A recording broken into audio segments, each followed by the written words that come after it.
আসসালামু আলাইকুম সম্মানিত দর্শক, আপনারা দেখতে পাচ্ছেন যে ভিপি সুহেলের নেতৃত্বে বিশাল বড় এক মিছিল।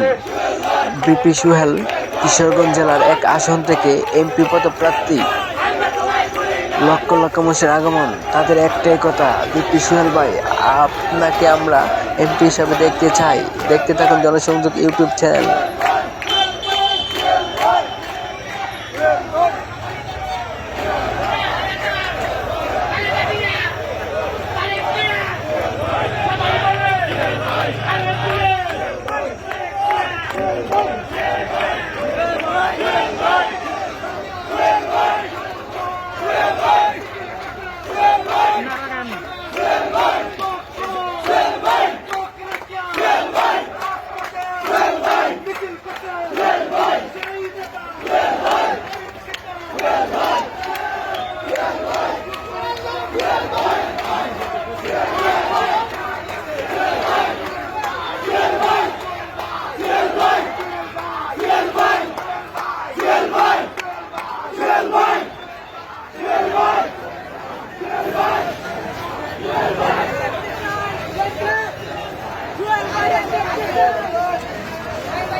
জনগণের পক্ষে